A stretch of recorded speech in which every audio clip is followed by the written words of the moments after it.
Oke, standby, kamera ready, sound ready, 3, 2, 1, action. Assalamualaikum warahmatullahi wabarakatuh. Bersama dengan kami kelompok 6 dengan materi perilaku produsen. Yang dimana kali ini kita akan melakukan sebuah penelitian ya di sebuah pabrik tahu ya. Di mana mas pabrik tahunya? Untuk pabrik tahunya kita sekarang berada di Desa Wonerjo, Kecamatan Kedung Jajang. Iya.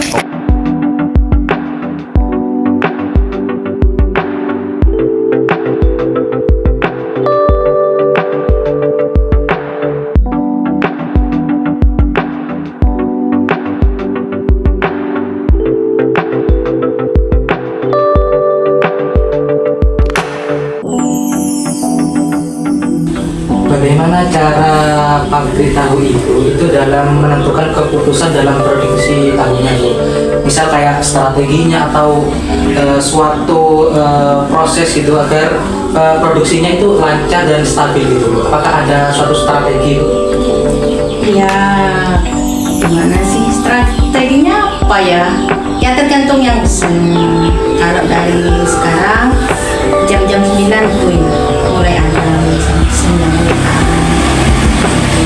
Jadi kan bisa ibu bilang Jadi buatnya berapa, apa 50 kilo, apa 70 kilo bisa dikira-kira. Jadi nggak ada sisa-sisa tahu. Soalnya tahunya ini kan nggak bisa tahan lama, nggak pakai pengawet kan. Harus pas produksinya itu. kemudian untuk teknologi atau alat yang digunakan dalam produksi itu apa saja Bu? Apakah teknologi tersebut itu membantu gitu dalam proses produksi tahu tersebut? Peralatan. Iya, peralatannya. Ya semacam gilingan ya, selipan kedelai, terus tempat penggodokan, yaitu cetakan, cuman itu. Jadi alat-alat itu kayak membantu lebih cepat gitu Bu ya prosesnya atau bagaimana? Ya cuman itu nggak bisa. Ini kan kalau di pabrik besar kan pakai uap. Kalau saya kan pakai api langsung, kayak orang menanak nasi gitu. Kalau pabrik besar pakai uap itu bisa cepat. Kalau punya ibu kan manual. Itu sampai waktunya 2 jam prosesnya baru masak wis tahunya. Kalau pabrik 1 jam. 1 jam. Itu pakai uap. Nggak langsung. Apinya jauh, uapnya aja yang masuk ke santan kedelainya itu. Kalau punya ibu enggak, manual, pakai kayu, langsung kayak orang menanak nasi itu wis. Kalau kata pelanggan lebih enak. Lebih enak ya, punya ciri khas tersendiri. Beda sama buatan pabrik. Pertanyaan selanjutnya Ibu, selama produksi ini Ibu mengalami penurunan akibat bahan baku atau tenaga kerja itu? Oh, kalau soal itu ya sudah biasa wis. Kalau pedagang memang gitu, naik turunnya harga kedelai itu memang selalu ada. Tapi kalau cuman naiknya harga kedelai cuman 1 bulan itu masih bisa bertahan. Nggak naikin harga tahunya sama itu. Dipertahankan dulu. Kalau selama 1 bulan harga kedelai nggak turun-turun, baru ibu naikkan harga tahunya. Terus bagaimana cara Ibu mengatasi ini? Ya cara ibu mengatasi itu soal harga ya, penghasilan kan ya. Ya mengalah dulu lah, ngambil untung sedikit-sedikit. Ini kan tidak pakai karyawan, kan cuma tenaga ibu sendiri sekeluarga. Kalau pabrik ya nggak nutup. Lalu bagaimana cara pabrik ini menyeimbangkan penggunaan bahan baku dan tenaga kerja agar produksi tetap optimal atau tetap berjalan? Oh iya, itu kan cuman tergantung anu ya, keuntungan kedelainya berapa kan gitu, tahunya 1 bak harganya berapa, beli kayunya berapa, kan beli semua gitu. Termasuk air pun beli kan. Bayar listriknya dari mana? Ya itu, ya ngambil sisa berapa, meskipun tidak banyak. Alhamdulillah cukup wis.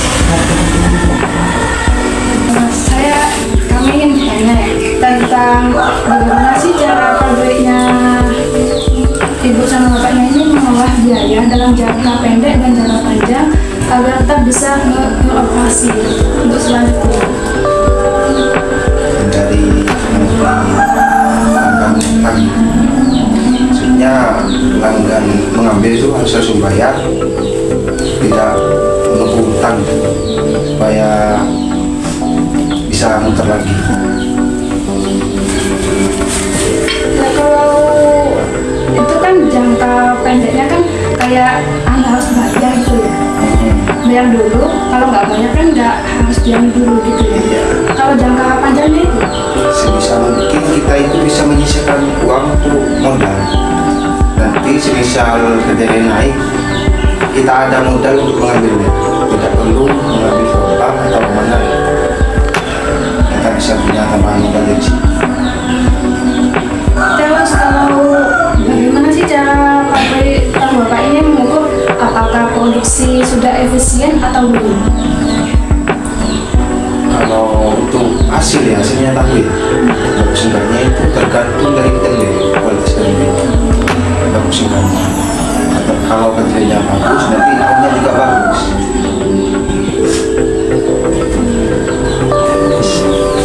Bagaimana cara pabrik memilih bahan baku atau input yang digunakan dalam produksi tahu? Kalau untuk bahan itu tidak bisa memilih. Kirim, Soalnya kita beli itu langsung dikirim ke sini, tinggal telepon. tidak bisa memilih. Apa saja biaya tetap dan biaya variabel yang paling berpengaruh dalam produksi tahu? Itu biaya karyawan, terus kayu, listrik.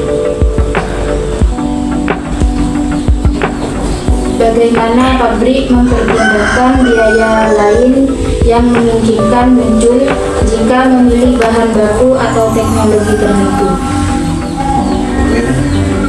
Bagaimana pabrik mempertimbangkan biaya lain yang mungkin muncul jika memilih bahan baku atau teknologi yang tertentu?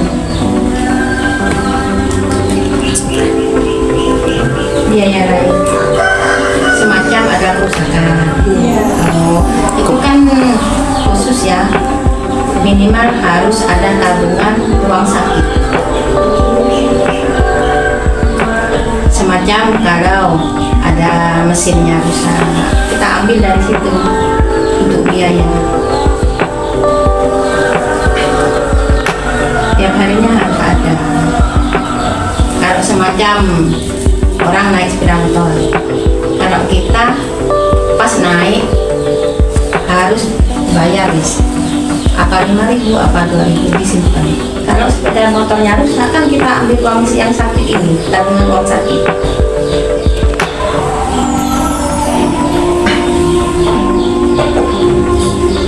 Buat biaya apa perbaikan lah.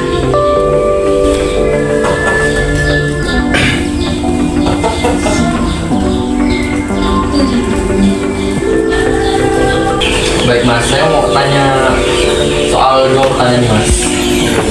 Jadi yang pertama tuh pabrik tahu tuh pernah pakai metode apa nih mas buat sekiranya buat pekerja sama bahan bakunya tuh apa ya, jalan bareng gitu mas. Maksudnya tuh pekerja sama bahannya tuh bisa menghasilkan efisiennya sama gitu. Itu kita masih tradisional, malah Tapi itu ya mas, kayak contohnya orangnya ini orangnya cocokkan pakai kedelai yang lebih kecil atau yang punya spesifik sendiri gitu atau enggak ada mas? kalau lab mari kita jelaskan yang seperti misalnya dari mereka. Berarti nggak ada metode khususnya gitu. Ada Cuman tradisional normalnya gimana gitu. Ya buat pertanyaan selanjutnya nih mas, kira-kira pernah nggak di sini tuh nambah pekerja tapi hasilnya tuh malah tetap hasil yang contohnya sebelumnya tuh 10 pekerja itu ngasilin 20 tahu terus nambah lagi satu jadi 11 tahunya tetap 20 ternyata pernah nggak mas? pernah. Di Contohnya kan dulu nggak pernah pakai kerja ya, kasih pilihan kerja, terus nambah satu anak itu kan, dia tetap produksinya terus kan nggak ada gimana. ngaruh nggak mas buat ngaruhnya apa? Hari ini itu ya Pembagiannya. pekerjaannya lebih gampang lah. Terus kira-kira ada gak apa penyelesaiannya gitu kok jadi apa sebaiknya gini gitu? Untuk itu kita nggak bisa mas, soalnya itu untuk membesarkan pabrik kita butuh dana besar. Nah saat itu kita belum punya, jadi main aman lah. Kayak apa ya, nggak kirim. Kalau kirim itu kan potensi dihutang sama orang. Kirim lagi dihutang lagi, jadi sebenarnya nggak dibayar. Gitu. Jadi main aman lah. Hanya dana. Kerja tadi dulu deh, mas itu saya pertanyaan apa tadi tapi produksinya tetap jadi itu masuk ke apa ya pembebanan buat perusahaan apa pihak produksinya atau enggak gitu ya? Ada pembebanan. Jadi mungkin kerjanya jadi lebih enak aja kan? Enak, jadi gampang.